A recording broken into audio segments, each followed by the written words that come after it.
let's just have music the rest of the hour. Oh, no. I know. Nice try, Susie. Aloha and welcome to Maui Nonprofit Notes, where each week you will find us talking story with Maui's nonprofit executive directors and staff to find out how they're working to support those with needs within our community. Maui Nonprofit Notes is generously sponsored by Pacific Source. If you're building or remodeling a home, please stop by Pacific Source's cabinet and appliance showroom located in the Waikapu Base Yard. I'm Susie Tiemann, Executive Director of Lokahi Pacific, and your host for Maui Nonprofit Notes. For those of you who may be listening for the first time to this weekly show, during this hour we share some of the experiences of our nonprofit agencies and just how they are changing lives, changing communities, and creating miracles of hope for those with needs. Today, first half of the show, we're going to be talking with Debbie Amaral, who's the Director of Early Childhood Services for Maui Economic Opportunity. Hi, Debbie. Hi. How are you? Excellent, thank you. What's it been, a year since you were on? I'm thinking about a year, if not 6 months. It seems like we were just here, but you know how time, it's just rapid. Time flies. That's for sure. That's for sure. So, and you've brought somebody with you. I'll let you introduce did you say your assistant? She's our assistant director, and I'll let her introduce herself. Aloha. I'm Alex Domingo, the assistant director for Head Start. There probably isn't much for the assistant to Debbie to do, is there? There is so much. Yeah, there's so much.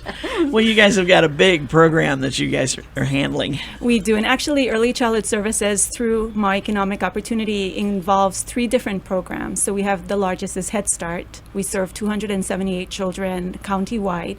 And then we have our Kahi Kamali'i, which is the infant toddler program, which is a partnership with the J. Walter Cameron Center. And we're funded, well, we're not funded for that one, but we are enrolled for 15 children. Okay. And then we have our Ohana Strengthening Program, which is funded through the Hawaii Children's Trust Fund. And we serve families of incarcerated women. And that's a very special project as well. So there's 3 different programs within our department. Which one do you want to start with? Let's start with Head Start. Let's start with Head Start. Okay, so yeah. I just heard a commercial on this station, by the way, for open enrollment. Open enrollment. We do open enrollment every year beginning February.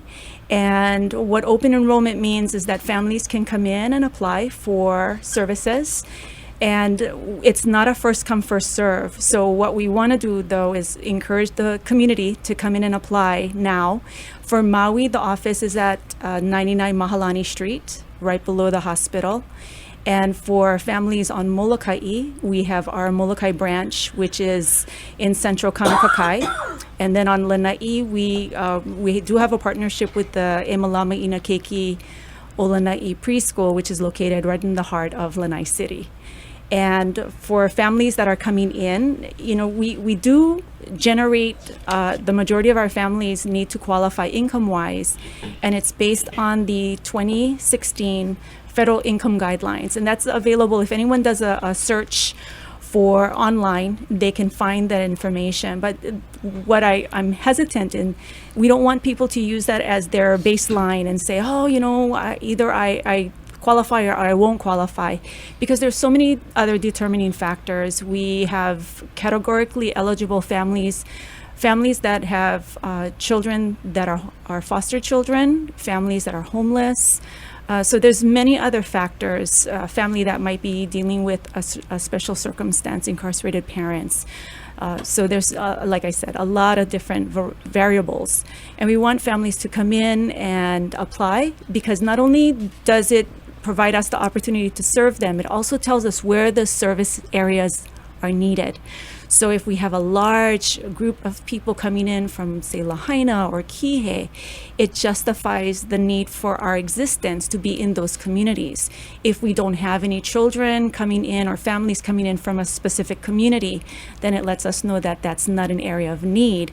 And at times we may move a program to an area of greatest needs. That's the responsibility of our program. My responsibility is to work with our managers, and we monitor all that data, because that feeds us information to make the best decisions to use the money wisely. Right. You certainly don't want to stay in an area where there's little need, so that your program gets cut to a Absolutely. smaller program for that area when there's a larger need someplace else that you could move. Absolutely. Great. Yes. Do you serve any special needs children in Head Start? Yes. We actually, we're required to serve 10%, but we have exceeded that because we have a wonderful partnership with the Department of Education, and in which we have, I believe right now we have 8 titled inclusion or integrated sites. And that means that we have Head Start staff as well as DOE special ed staff in one classroom. So children can really benefit from being what's titled a least restrictive environment, where children can learn in a natural environment. Especially for children with speech and language, it's such a value to be surrounded by other peers that are typically developing. And it's a very language-rich environment where children learn from each other. Cool. That makes all the sense in the world. I was thinking of a particular family that I thought they said they had sent their kids to Head Start, and it was a speech issue. And I mean, they were talking like crazy, but you could understand anything they said. And it was a set of twins. They understood each other. Oh yeah, they have their own language many times. But nobody else did. And I think, what is it, 2 years? Head Start is typically, if a child gets in at 3, then it is a 2-year program. Okay. We had that 1 year of transition when the state went ahead and changed the entry for kindergarten. So we had some children that actually went for a 3rd year of Head Start, but they all had to requalify, meaning that they had to come in and bring in their income verification again. But for all children that are enrolled at age 3, they are placed for a 2nd year without any income verification. Okay. Yeah. Yeah, that was the year that they changed the date, if For- they were born before or after. Yeah, August 1st. Gotcha. Yeah, that Okay. was the golden day. So that's all been settled out now. It has, and now we have it where children who are eligible for this next school year have to be 3 by July 31st.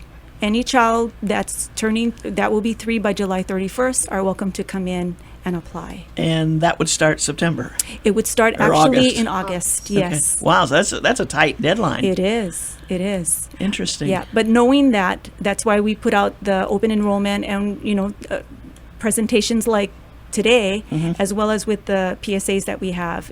Our intent is to inform the community that this is the time to come in if they're looking for Head Start enrollment. Right. Okay. And I like the fact that it's not, as you said, first come, first serve. It's everybody who qualifies is in that basket. Yes. Yeah, and that basket of applications, the first selection will happen in May. So for the people that are coming in, they will all be part of the first selection. We've already identified some families that are definitely over income. And so for those families, they receive waitlist letters. Okay. And then for other families that are on that in the basket, those applications will be processed in May for that first selection. We take applications, and the community, many people may not know this, but we continuously take applications throughout the year, because once a Head Start space is vacant, we have 30 days to fill that. So anyone walking in the door, say in November of this year, can still be eligible if their family's needs present that higher categorically eligibility based Okay. on income, or again, foster children, homelessness, and many other variables. Right. Okay. And of course, we know a lot of people move and so forth. So there's always a reason somebody probably drops out. Very true. And so you want to be on that list so you can fill that spot. Yes, especially for children that are exiting into kindergarten for the next year. We want to give those children especially that opportunity to have an experience in a classroom setting so that they have more tools to be successful in kindergarten. Wonderful. Alex, you got anything to add to that? Do you want to let them know what's needed? Sure. Talk about talking your own language, right? We all got that. Okay, so applications are done in the office, and it does have to be done by a parent or a legal guardian. We do ask that you come in between the hours of 7:30 and 3:30. There's no appointment needed, but we do say 3:30 just because it's a process of how the paperwork goes, yeah? And as Debbie said, that eligible participants are children that are turning 3 or 4 by July 31st, 2016, and whose families meet the Head Start selection criteria. Items that are needed to do the application are the child's state certificate of birth, a hospital certificate, or any other type of documentation that verifies their child's age.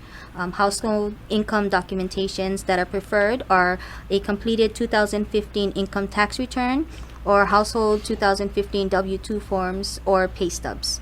And pay stubs are 12. If the person doesn't have their W-2, then they'll need to bring up to 12 12 months of pay stubs, and or we'll work with them. That's why we ask parents to come to the office, because there may be that one circumstance that could be a glitch in processing, but the case managers will work with the parents to get the appropriate documents.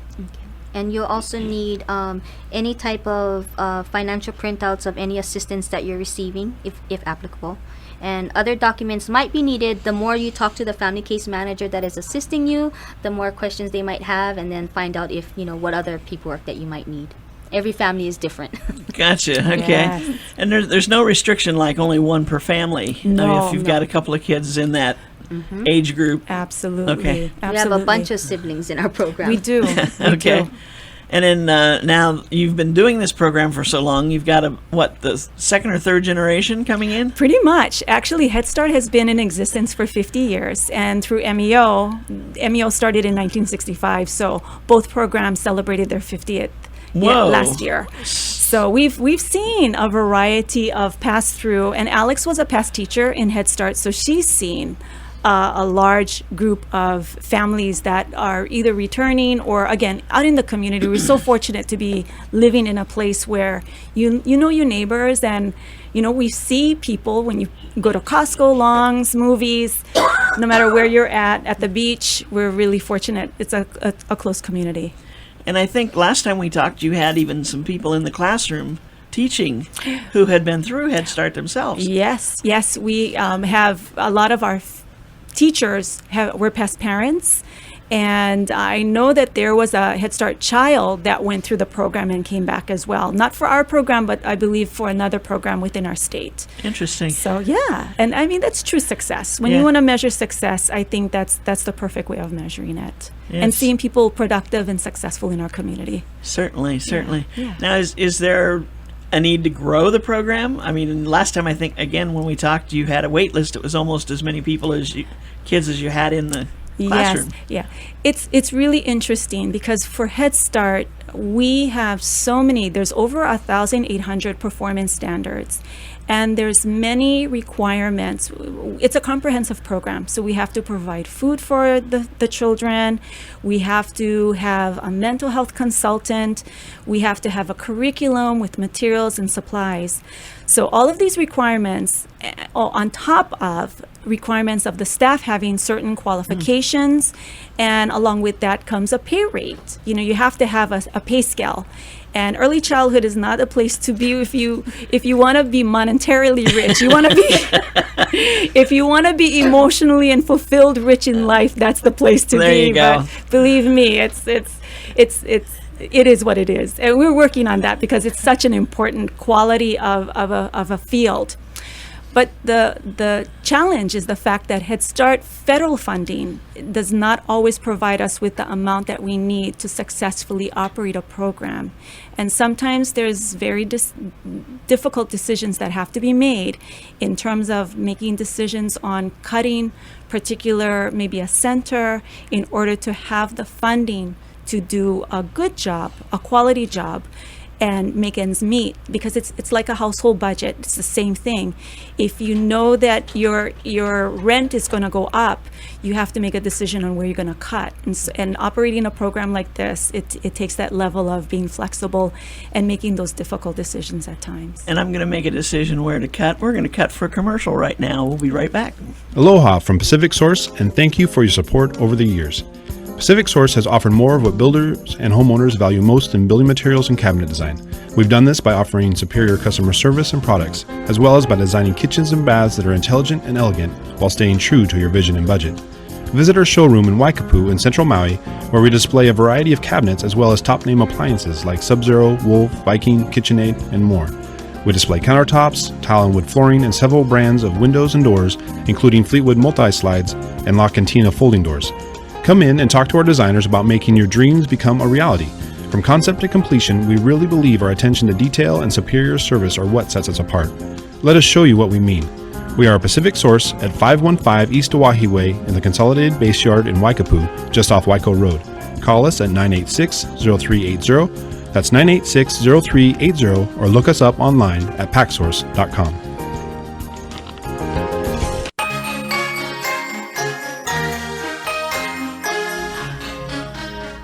And we are back. This is Maui Nonprofit Notes, where each week we talk story with some of our agencies to find out what they are doing to help the people in our community who have needs of all kinds. Today we started the show with speaking with the Early Childhood Services Director, excuse me, Debbie Amaral from MEO, Maui Economic Opportunity, and her assistant, Alex Domingo. Again, thank you for being on the show. And during the first part of the interview here, we were talking about Head Start. And I'm just always fascinated with how you pull this together. I mean, it's such a juggling act with the funds, the needs. I mean, like every agency has that, but especially when you're working with kids that are 3 to 5 years old. Mm-hmm. It is so vital for them to have exactly what this program's called, a Head Start. Right. And you know, Susie, I just was thinking about something, and I'll probably laugh about what I'm going to say. It's not a laughing issue, but I always get the numbers wrong. There is something called an achievement gap and a word gap. And it's been proven that children who are born into a lower income household, they have, I believe it's 300 million less words in comparison to a child that comes from a middle or higher income household. And this achievement gap is my passion. This is what drives me every day to come to work and do the work that I do, because I believe, and I know Alex shares this philosophy, and I'll let her share her, because she, working in the classroom, she has her passion in working with the families and challenging children with challenging behaviors. But I know for me, I believe that all children, regardless of their family's income, deserves to have that head start, if you will, but deserves to have the opportunity to compete appropriately and in a successful method, because they have the right to live their dream, right, and be whatever they choose to be. So that's my push. How many words did you say? 300 million less vocabulary words. Wow. In comparison to another child. It's called the word, you can look it up, it's a word gap. And it's something that nationally we are all working together to reduce. That's incredible. Mm-hmm, mm-hmm. My goodness. Yes, Yeah, how yes. would you ever catch that up if you didn't get started Right. at 3? Absolutely. Exactly. And So- and you know, it's actually birth. It's prenatal, taking care of Okay, your body. okay. But I have to say, it's birth to 5. Those years are so critical, Right. and I believe that's why Head Start created Early Head Start in that investment of starting early, because the earlier we start prevention, that's the key. So by the time they get to the age of entering kindergarten, these children have all the tools they need to be successful. Right. So now when we're talking about the children learning what they hear before they start talking, before they start understanding that, it's recognition of words. leading into using words. Right. And that's why reading to children is so important. Right. You know, having that opportunity to read a story. A lot of times, it's unfortunate when you see a child placed in front of a TV because that's just one-way information. They need the two-way. They need to be able to express and articulate their thoughts and ideas and creatively put that to life. Yeah. On Skype the other day, my little nephew was reading out of a book to me. He's 2. Oh, he's going to be 2 in 3 months. His version of the story was so different from the one I read. But that's the best kind. But that's it. Yes. My niece says he sits down in his little rocker, and he'll sit there for hours going through his books. They've read them to him, over and over, like most kids. But then he wants to read it to me. Course. And it's so wonderful. But it's beautiful to hear. that they allow him to have that experience and acknowledge that, oh, you're reading. Yeah. Whereas, it could be, oh, you're doing it all wrong. No, it's okay. It's okay. That's how children learn. Does something snap then when they do catch on and actually read it? Mm-hmm. That's actually part of our curriculum and what we watch for, because if a child is able to retell a story, that's a skill level that we observe for. And so from there, they start to recognize words like, oh, they put it together, like they see the picture of the horse and they start to remember. That's why we do a lot of repeating stories, like brown bear, and songs like that, because that's how they pick up from the repetition. Interesting. Yeah, I just thought that was so cool, and he's such a cutie anyway. Of course. Only an aunt can be so proud. Yeah. Anyway, so we were going to lead into what's Kahikamali'i. Kahikamali'i is our infant toddler program, and although the title infant is in there, we do, because of our ratio, we have children actually 12 months up until 3 years of age. And it is not like a Head Start program because it's not federally funded. It is a pay-for-service, so fee-for-service, and the tuition right now per month is $1,006. And it ranges in care from either 7:30 till 4 or 8 till 4:30. Full day care. What's nice about Kahikamali'i is we're not closed during the breaks like everybody, most traditional preschools and schools are. And it's a year-round 12-month program. And the children, there's no TV, so everything is all interactive with the staff and each other. And I'm just amazed because sometimes Alex and I will go down and either do a site visit or provide support because if they're short-handed. And I have to say, these little ones, when you watch them washing their hands at age 1.5, washing their hands, getting a paper towel, throwing it in the trash, and I'm thinking to myself, it is just amazing the capacity that these children have to be able to function in these group settings. It's just so amazing. Interesting. Very independent. Yeah, that's interesting. And how many children are accommodated in there? 15. 15, okay. With 3 staff. Okay, great. And the purpose for starting that was just... It was an unmet need in our community. And again, in partnership with the J. Walter Cameron Center, we worked together, designed the facility with them. And it has been fulfilling a need. I do have to give a shout out to our County of Maui. I work very closely with Kaina Bonacorsi, who's our Early Childhood Resource Coordinator, along with Melanie Paget, who also works within the County of Maui Early Childhood Resource Center. And they provide us with the support of, number one, doing a financial assessment with families, because majority of the families cannot come up with that amount of money, and we want to provide affordable childcare. And so through the partnership with the county, they not only help us with the assessment, but thanks to our mayor and our county council, we receive funding to support scholarship funds that help assist with financial support for families. Gotcha. And going back to our Head Start program, again, the county very generously provides us with extended days funding. So our centers that close, would normally close because federal Head Start only funds us for a half day. So the county comes in and they provide us for extended day service. At majority of our centers, it opens till either 2 or 3, and we have one center opening till 4 o'clock to accommodate working families and supporting the community again. Right. And not only on Maui, but on Molokai as well. That's great. That's great. More like the work hours that mom and dad need to be. Yes, at and summer. work. Summer And is summertime. another. Yep. Summer, we have zero funding for Head Start. So the county comes in. We have 4 centers on Maui that is open and 1 on Molokai. So again, the county is very generous in supporting our community in meeting the needs of the families. Right. That's great. Real quick, I know you've got one more program we want to talk about Ohana Strengthening. on the strengthening. We got about 3 minutes. Okay, so that's just working with families of incarcerated women.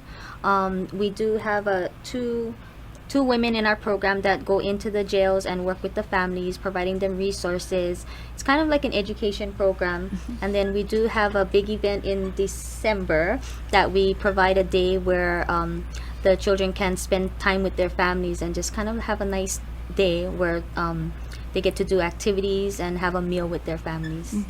The whole purpose of the program was focused on protective factors, building protective factors, nurturing, attachment, looking at building community resources for individuals. And it's proven that if you have more protective factors, it would be less likely that children will be either abused or neglected.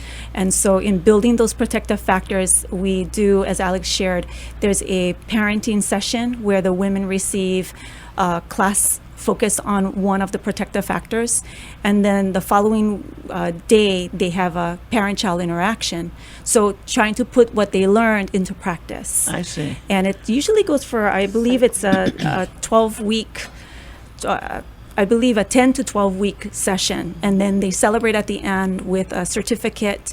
And sometimes the women will repeat because oftentimes this is something that they're working through, maybe some issues that they've had as children themselves.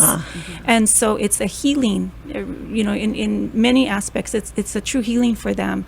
And it gives them the opportunity to know that once they're released, and that's what we're hoping for, is the fact that they'll be reunited with their children and be able to be stronger, healthier parents. So are these women referred to the program by the court system or the...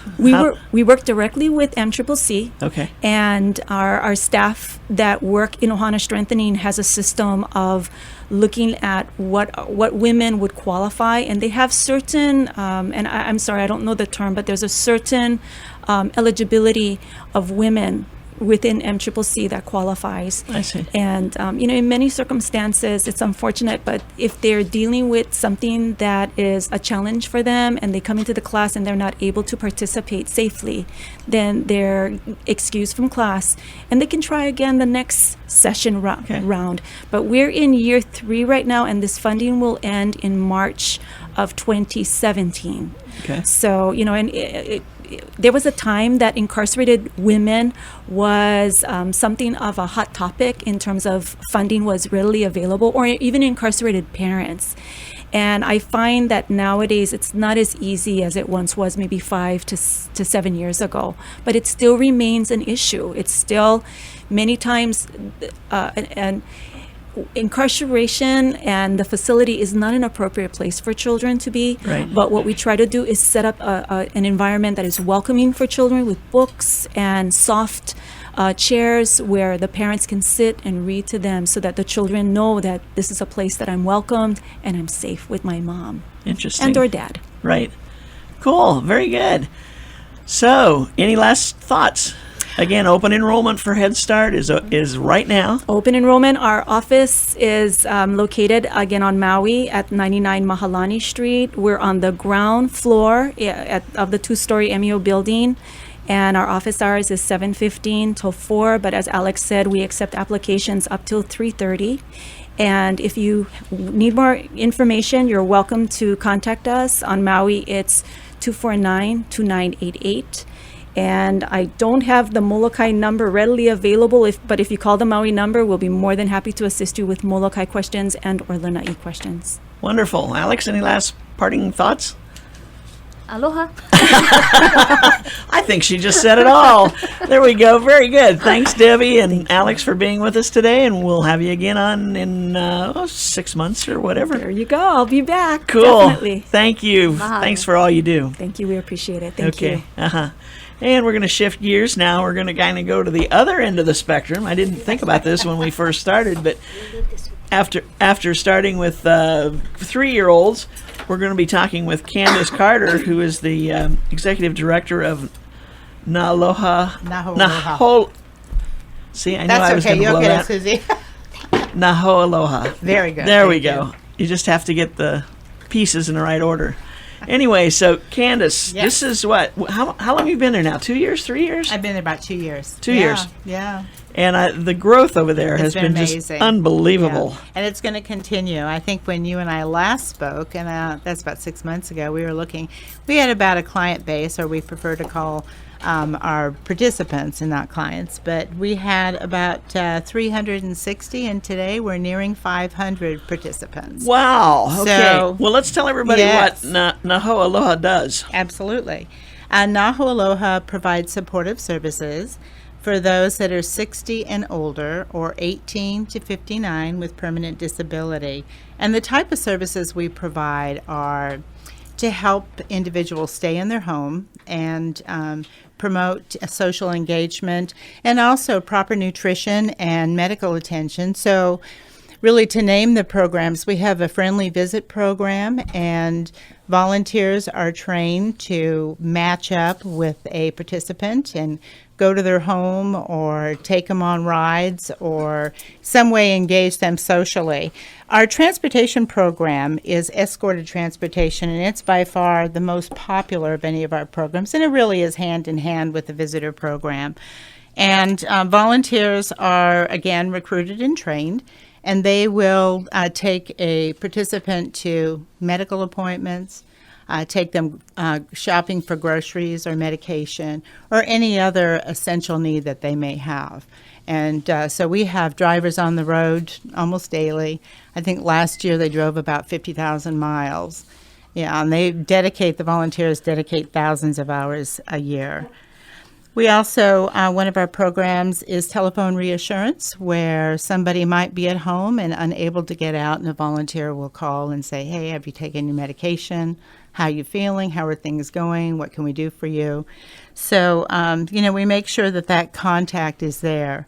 And then we started the new program, Falls Prevention, which is really a huge deal. When you start looking at falls being the number one cause of fatal and non-fatal injuries for seniors, we've taken that to heart, and we've built a program and trained about 50 volunteers, and we do the in-home safety kind of home inspection, if you will, or assessment, not inspection, and determine if there's some things that could be changed in the house to make it safer for that participant. So we've been busy with all of that. And I have to say that we're doing more in-home respite, and that's more to come. We're going to be looking at developing another volunteer program for caregiver respite. And so as soon as we get that off and running, Susie, I'd be happy to come back and kind of share that information Sounds with good. you. Sounds good. And I also want to just stop for a minute and thank Whole Foods Market, because we just finished one of the most impressive campaigns. And November of last year, Whole Foods Market did this program, Feed for More, where people were asked at the register if you would like to donate $10 for food for Naho Aloha. Food will be delivered to a homebound senior. Well, there was about $9,000 worth of food that was delivered, and so Naho Aloha has just finished up the last of the bags, but we took 2 pallets of food to Molokai and Lanai, and Tri-Isle was kind enough to donate the time to pack it and get it ready for the shipping. So we want to thank the community on Maui for supporting that program, because it did. It made a big difference in people's lives. It fed a lot of homebound seniors. Now, do you have active volunteers on those islands all the time? We do. Okay. We expanded to more rural areas about a year and a half ago. So we have volunteers on Molokai, Lanai, some in Hana, and we're going to be doing more work in Hana. So now we're moving the Falls Prevention Program out. We're doing presentations and working with the community to do some information and in-home assessments on Lanai and Molokai in the next couple months. Well, that's great. 'Cause, Yeah, it's terrific. As you were talking about the falling piece, there's so many different programs that you see on TV about, you push a button, I've fallen, help me, and help is on the way kind of thing. And I guess there's even programs now on cell phones for seniors that you push a button and get the same kind of response.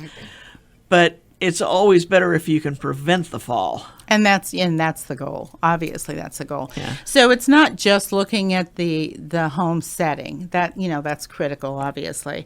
But it's also promoting balance. There are different types of exercises that you can do to help create better balance. Tai Chi is one of them. Actually, it's the leading one for helping with balance. And then medication. I think people forget that it's not just prescription drugs that can cause the fogginess, the lack of balance, and those things, but it's over the counter.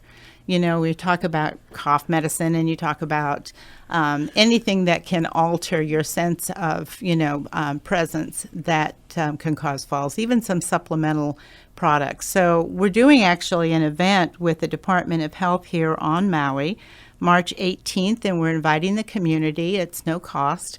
And we will have somebody there who will be speaking, Stan Michaels, who will be speaking about sort of the newest, what's going on in falls prevention. But he'll be talking about the whole issue of medication, over-the-counter drugs, and then also a master Tai Chi instructor who will be giving us 6 basic steps for balance. Interesting. So, yeah. We're going to take a short break right now, but we'll be back. We'll talk a little more about You bet that. Okay. Aloha from Pacific Source, and thank you for your support over the years. Pacific Source has offered more of what builders and homeowners value most in building materials and cabinet design. We've done this by offering superior customer service and products, as well as by designing kitchens and baths that are intelligent and elegant while staying true to your vision and budget. Visit our showroom in Waikapu in central Maui, where we display a variety of cabinets as well as top-name appliances like Sub-Zero, Wolf, Viking, KitchenAid, and more. We display countertops, tile and wood flooring, and several brands of windows and doors, including Fleetwood multi-slides and La Cantina folding doors. Come in and talk to our designers about making your dreams become a reality. From concept to completion, we really believe our attention to detail and superior service are what sets us apart. Let us show you what we mean. We are a Pacific Source at 515 East Oahe Way in the Consolidated Base Yard in Waikapu, just off Waiko Road. Call us at 986-0380. That's 986-0380, or look us up online at packsource.com.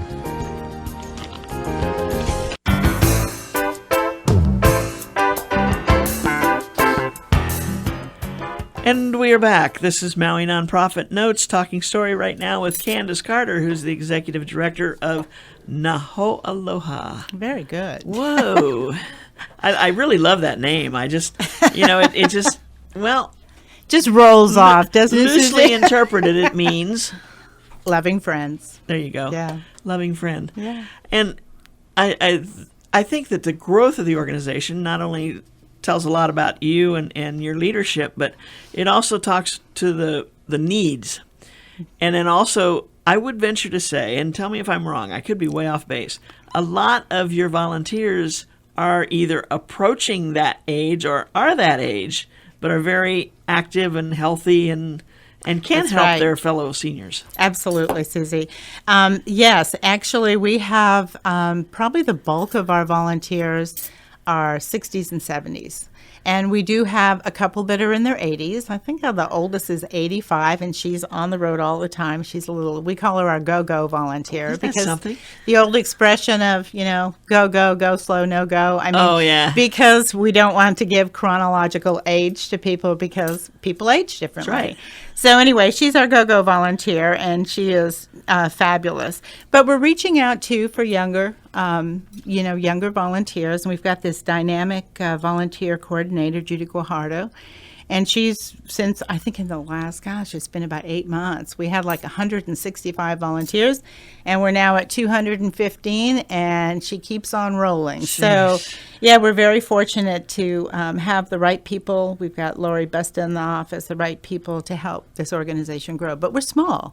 I mean, we've got 3 staff and 500 participants, 250 Right. clients. So we've expanded services, and we've started new programs. So, If somebody wants to volunteer, what kinds of things do you require or request of them? Well, to first of qualify all, them? right, they have the process of doing the application. We do a background check because we're serving a frail population. And we do driver's abstract to make sure that we're not putting Yeah, please. seniors in the cars with all these violations. Right. And then they go through an orientation, and Judy provides the orientation. It's very thorough, and also the training on falls prevention. And they keep a really close contact with one another. Judy does a really good job of keeping connected with the volunteers. And, they come with the heart. I mean, people don't just volunteer for doing a volunteer service in time. I mean, they really connect with the participant they're serving. Right. So they become long friends for years. We do provide a volunteer recognition annually, and we've got one coming up April 2nd. We're hoping that we can reach out to all the volunteers and they'll show up to parties. So that's coming up around the corner. Yeah. So now if say, yeah, like I have time, but say I had the time and I wanted to volunteer and I say, okay, I can give you every Thursday afternoon to drive people. Now I get reimbursed for the mileage, I understand. That is correct. 55 cents a mile. Okay. Correct. And we provide you with liability insurance, right? Oh, okay. And so basically what I'm going to be doing is I pick up someone at their home, take them to a doctor's appointment or whatever the errand is they need to do. Correct. And I wait for them. Correct. Or I might go in with them if they need assistance. If they need assistance, correct. Yeah. And then I take them back home. Exactly. Am I doing this for 2 or 3 people at a time, or is this one-on-one? Oh, that's interesting. Because we're trying to move to more people for particularly like grocery shopping and that type of thing. It varies. It's what the individual can provide in terms of time and hours, if they do evenings or day, how that works. And then you may find that not only did you take them to the store and to the doctors, but you might come home and help, unload the bags and make a light meal. So, I mean, we're trying to get a handle, honestly, on everything that takes place because we know that the volunteers are doing more than just doing driving. Right. And to the question of more than one, we've kicked off a campaign, Drive One More. So in areas like we provide, we have a lot of participants who live in the Halemahaolus, and we're trying to coordinate. So places like Lahaina West Side, I think, is a challenge for so many organizations in terms of getting people here for their doctor's appointment, getting them back. So we're looking at that Drive One More to try to get other people into the car so that we can be efficient and be available. Right. So, and of course, it depends on what size my car is. Yeah.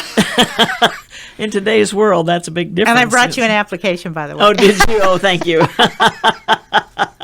Thank you very much. Not a problem. Although I just marvel at this program because it is. You're kind of filling two needs, the need of the senior who needs this assistant and the need for the person who is either retired or semi-retired or whatever, who wants to do something that doesn't take retraining or physical labor particularly or anything like that. Takes the big heart. Something they can do, yeah. Yeah. And when I think of 50,000 miles being driven in a year by the volunteers here on this little island, that's a lot of miles. 22,000 hours, you said, 27, almost 2,800 calls to seniors, just how are you, And I guess on that part, I just have a question. If you've called somebody 2 or 3 times and not gotten a response, we call the emergency contact, and we've had that situation. In fact, we recently had it with somebody who actually fell and contacted a family member to make sure that they got what they needed. But yeah, and the other thing that I would add to that, Susie, when you think about the need right now and the fact that we have just skyrocketed in intake with our participants coming on board, we're looking at an increase here in Hawaii of the 85 plus at 190%. Nationally, it's 26%. Oh my gosh! So while we have shorting wait lists, I mean, we have wait lists. Halemahaolus, they can be 2 to 6 years depending on which one you're applying for. Our goal is to keep people at home, keep them socially engaged, and to keep them healthy and have proper nutrition. So yeah, it's a huge issue, and it's growing. And as an organization, we're trying to balance the growth and the whole capacity issue, so that can be a challenge. I'm looking at the time, and I want to shift gears Sure. if I might, if you don't mind. Yes. Because caregiving is such an important issue. Right. We have Naho Aloha provides services. We have a lot of families that are caregiver respite that we work with. And one of the growing concerns has been for us, because we hear from our caregivers, that when they have their loved one go into a hospital and they're discharged, that they're really kind of walking away with the patient with empty-handed, if you will, in the sense that they don't have any information, no written instruction, they haven't been given, the caregiver they're not required, the hospital is not required to include the caregiver in the conversations. So there's really an important piece of legislation out there, and I'd just like to give a shout out for it. And it's called the CARE Act, and it's actually authored by Senator Ross Baker, and the actual bill number is Senate Bill 2397. But it's so important. It does really three key things, and one is when a patient goes into a hospital, they can designate the caregiver, and that information goes on that patient's information, the chart, so that there won't be a question about another party to be involved who's actually the loved one caring. The other part of that that's important is that, we have situations where a patient can be transferred to a facility without the caregiver being involved in that conversation or knowing.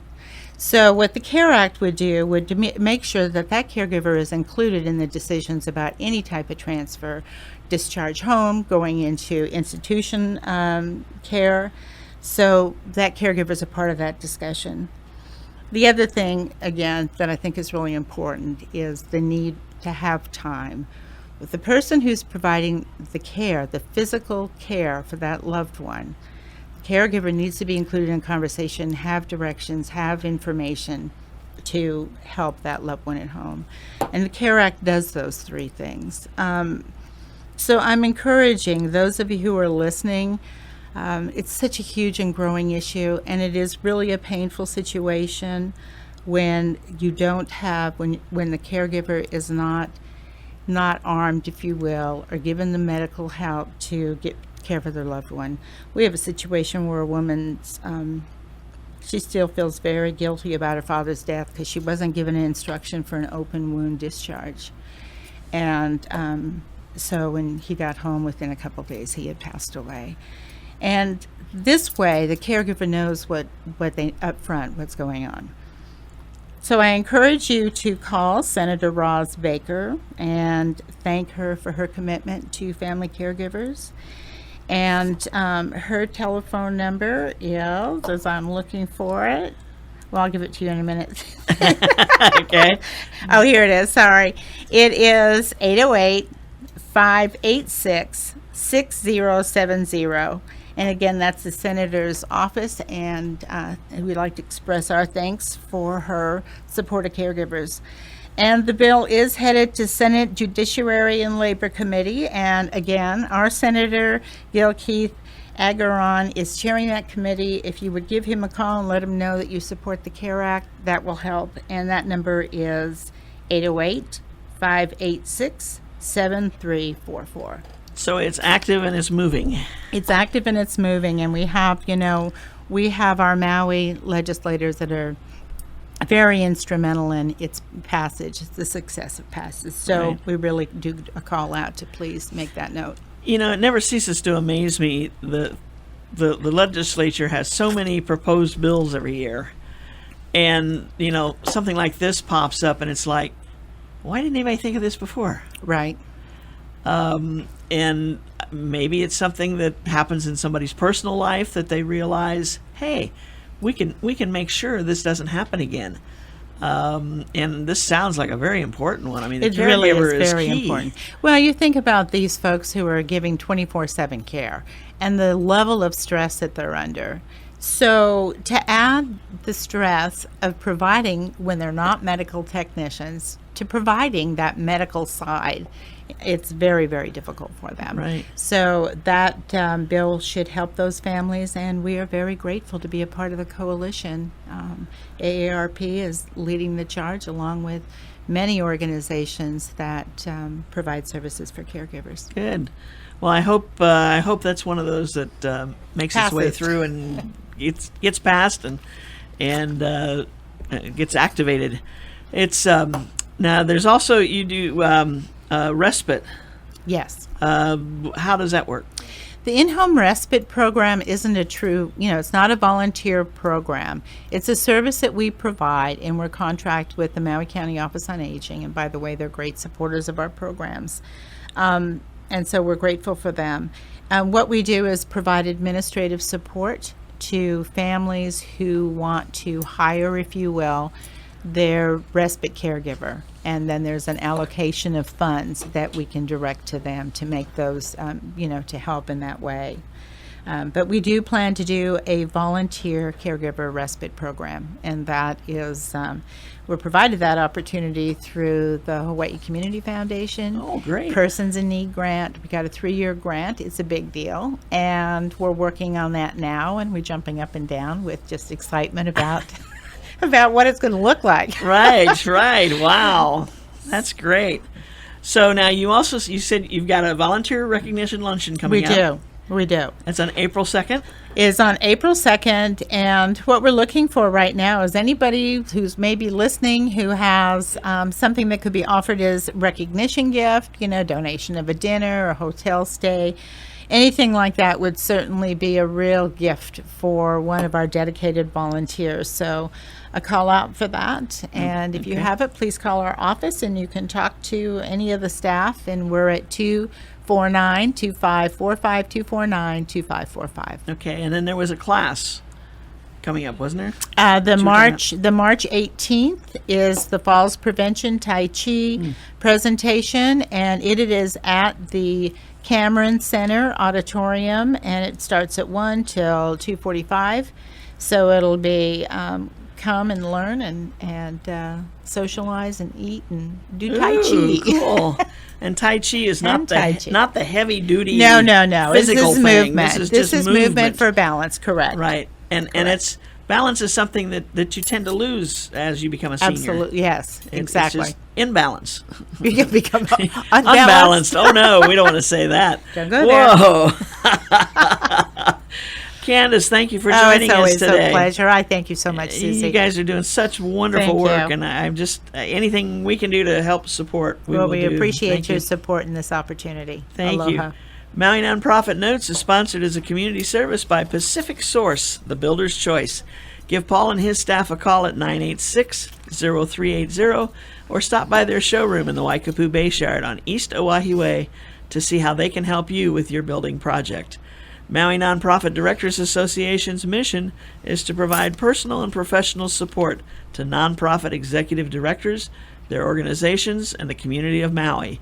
Please visit our website at mauinonprofit.org for a list of member agencies. And if you see any agency there that you would like to find out more about, please go to the website that is shown for that agency. Today we visited with Debbie Amaral and Alex Domingo of MEO's Head Start Early Childhood Services program and got an update on what they're doing with their 3 activities. We also got an update from Candace Carter of Naho'aloha and found out what she's up to and the volunteers that are serving that organization and the growth that they've had taken place. For MEO's Head Start, call 249-2988. For Naho'aloha, call 249-2545. Mahalo for tuning in, and don't forget to join us again next week right here on Wednesday at noon on KAOI Radio 1110 AM, 96.7 FM, 96.5 FM on the west side, when we'll be featuring representatives of 2 other member agencies of the Maui Nonprofit Directors Association. Until then, I'm Susie Tiemann, Executive Director of Lokahi Pacific and host for Maui Nonprofit Notes. That's a mouthful. Woo, I don't realize how you push to get that through. Anyway, thank you all for joining us today. Have a great week, everyone. Aloha.